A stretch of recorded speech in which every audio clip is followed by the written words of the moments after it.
So this was day 18 of our holiday. We had just booked a tour. This is the limousine that we travelled in. We travelled with two other Aussies from Melbourne and four Indonesians. So a couple of hours later, we arrived at Ninh Binh.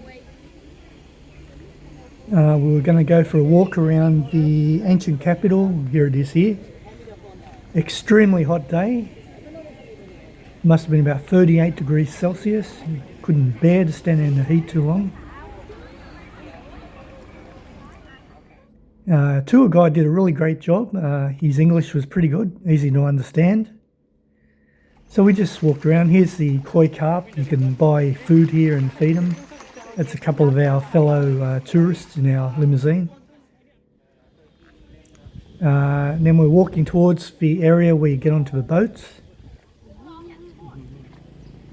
A horse there, and then I spotted these water buffalo, I think they are.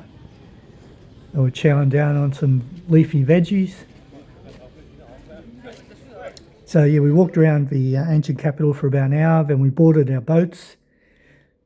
This boat trip would take us 2 hours. It's about 3 kilometres. We had our fellow Aussies in front of us from Melbourne. Our other four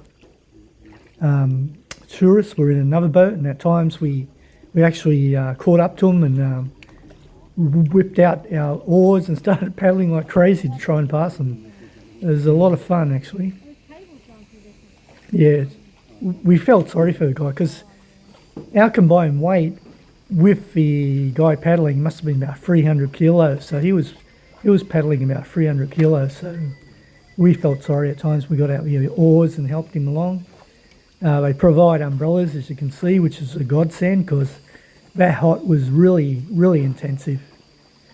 And the guy in front of me, he didn't even have a hat on, or either did I. But my wife was holding the umbrella for me while I filmed. There goes our umbrella. So we're going to go through 4 caves. As I said, this trip will take us 2 hours. Here comes the first cave. Not sure if it was high tide at the time or not, but you really had to duck down at different stages. Otherwise you'd get your head taken off. It was a real relief to get out of the heat when you went through a cave, I can tell you. You put the umbrella down and just enjoy the cool air for a while till you came out. Apparently somewhere along here is where they filmed one of the King Kong movies. Which you can believe because look at the landscape. You can imagine King Kong jumping down there off the mountain and stuff. Yeah, there's quite a lot of boats out there. I don't know how many times these rowers can do this trip because it would take a lot out of you rowing around 3 kilometres in the hot sun. We didn't see that much wildlife, which was disappointing. We saw a few birds, that's about all. Here we go into the second cave. It looks like it's been carved out going by the straightness of that roof there. Yeah, I can't tell you for sure.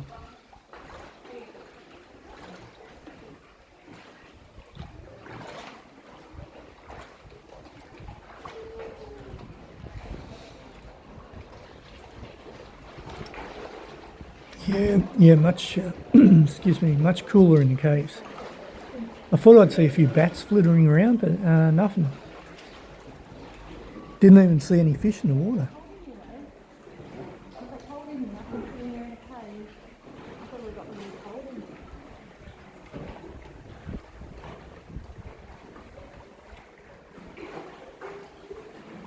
Yeah, once you got out into the sun, and as well, you were wearing a life vest, so it made it really hot on your back.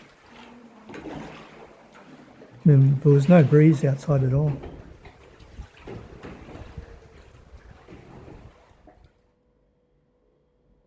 So here we are coming out of the second cave. Some nice mountains there. And we're straight into the third cave. This one was pretty low.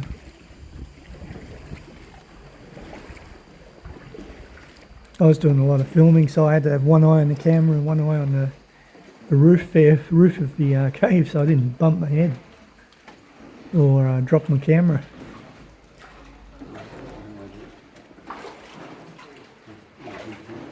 Yeah, it was really really great to have a couple of Aussies with us.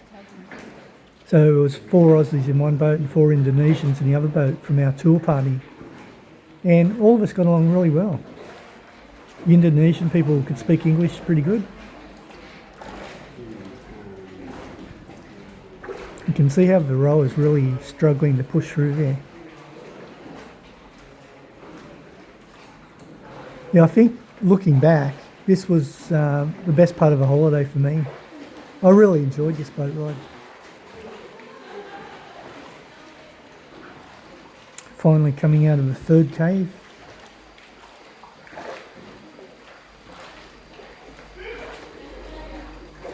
Some of these big open stretches of the river is where we helped the guy row. Tried to row in sync, but at times we didn't, so we'd go off course a bit, but it's all part of the fun. Luckily it didn't rain. Couldn't imagine doing this in the rain.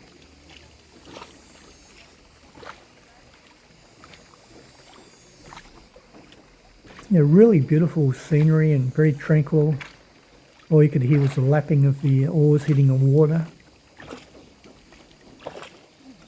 Yeah, I really enjoyed this part of the holiday.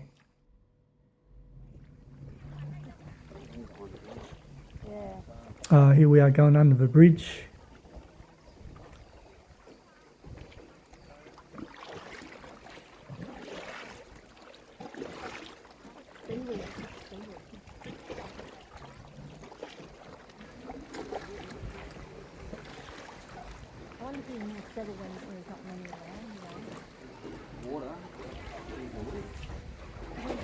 Big open area here. We started rowing with the guy.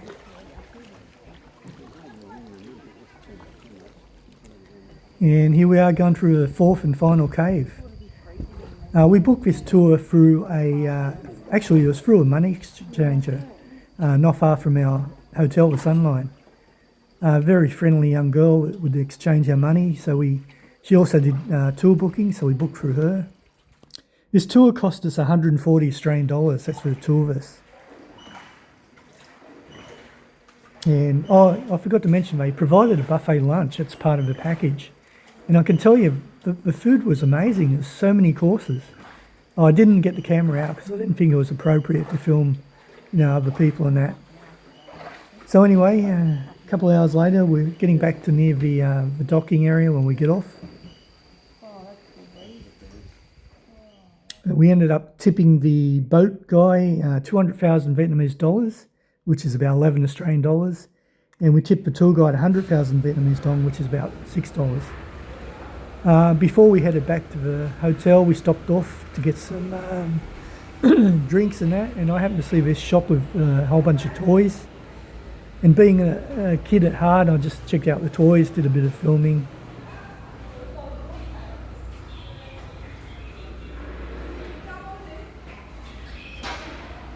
Yeah, it was a great way to end the day. The day started about 7 a.m, finished about 5:30 p.m. And as I said, cost us $140 or $70 each Australian. So well worth it.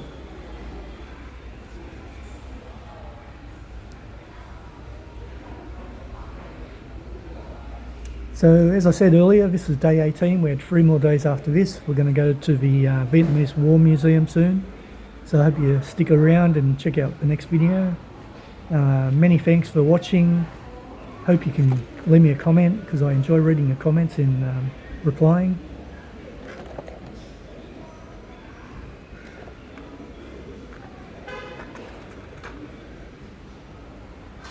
So after this we were dropped at the hotel and we had some dinner and that was our day. Thanks for watching. Bye.